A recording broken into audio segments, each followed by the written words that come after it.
You trying to tell me Giannis wouldn't be able to play an NBA game in the 70s?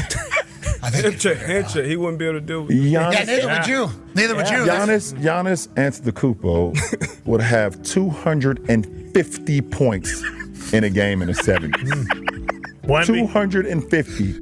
LeBron can't catch a break. He's always trying to get himself in trouble because first the thing was Stephen A. Smith, and now he's talking about the 70s. And I knew the second he said that Giannis would score 250 points in the 70s, Mad Dog was going to get mad.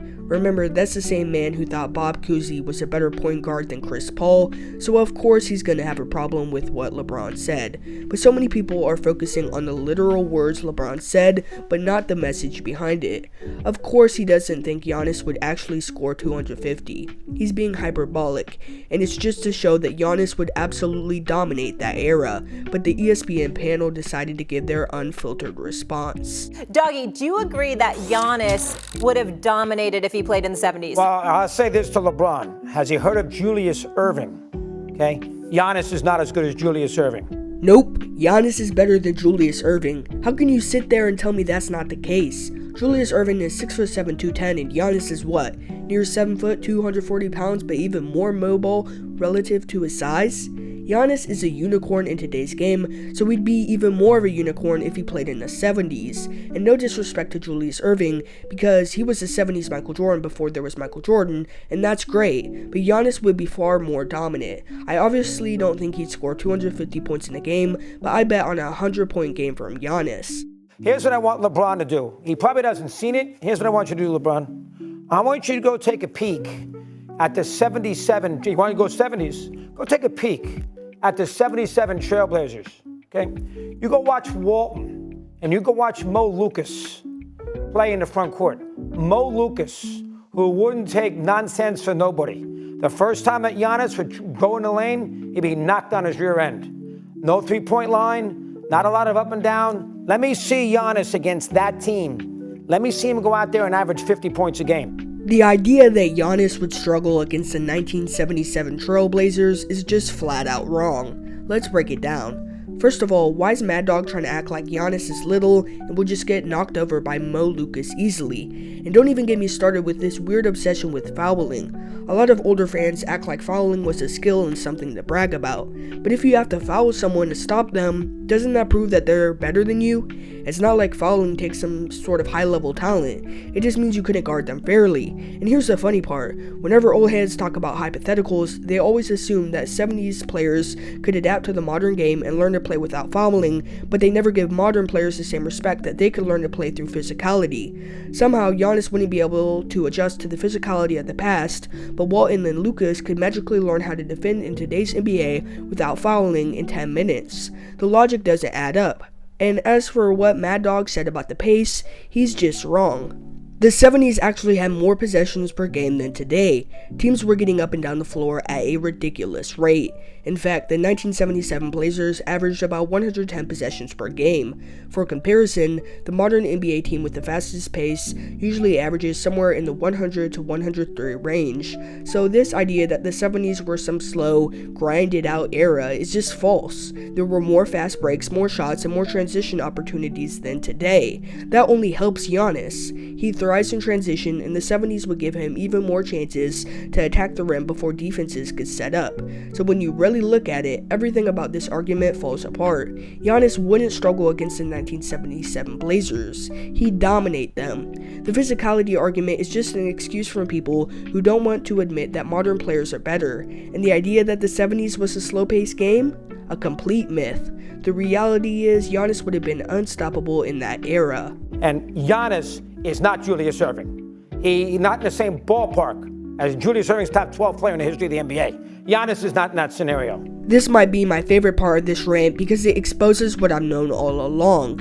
Mad Dog's the type of guy to say you can only rank players on your top 10 list based off of what they did relative to their era. It's not like a side-by-side comparison because that's not fair. And then they want to do the rankings not based off of skill, but based off of how good they were compared to the players that they matched up against, which is totally understandable. The only issue is those same people can't admit that the players from the past eras aren't as good skill-wise. Giannis. But that's the only reason why you wouldn't make a top 10 list based off of skill, because then it would only be modern players. But let me give you an example of how things should really work.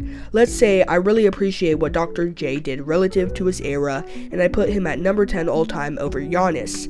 At that point, it isn't a list based off of if you put these players out on the court, who's going to get the better of the other, because with no doubt Giannis would be higher on the list if that was the case. But it's how I perceive their careers, not their talent. That's how it should really go. But somehow Mad Dog thinks that if you put Dr. J and Giannis on the same court, Giannis would be inferior, which is an awful take.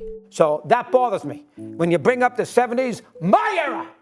He's getting a little mad. He's starting to show that he's putting more emotion in the argument than reason. When I grew up, and I watched every game, night in and night out, to 3 o'clock in the morning, a lot of these finals were on tape delay, to sit there and embarrass the guys who played in the 70s, Bill Walton, Kareem, are you, all these great centers, are you nuts? The point isn't to embarrass anybody. For instance, I can give credit to 70s players, but I'm not going to say that they're better than the players we have today. And some people might feel like I'm disrespectful to older eras on my channel, but I'm not trying to be. I just feel like Giannis is a lot better than a player like Dr. J, but at the same time, I think Dr. J is pretty good. I've seen the up and unders he can do, the way he can finish above the rim. All of that's impressive, but it's not at the same level of Giannis. Back in the 70s, he would have been asked to go to the free throw line a lot more. He would have been extraordinarily exposed for his deficiency in that department, and obviously that's something that would have hurt him.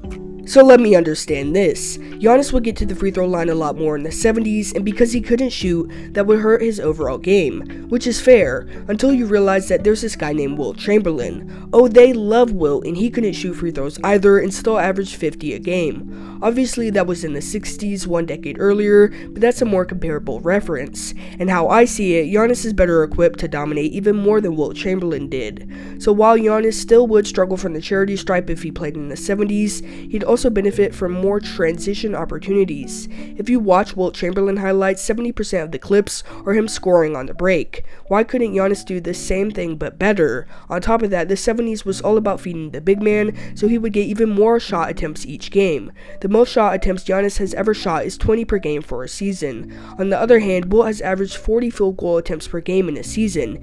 If Giannis was able to score 31 a game on only 20 field goal attempts per game, imagine what he'd do with double the amount of attempts.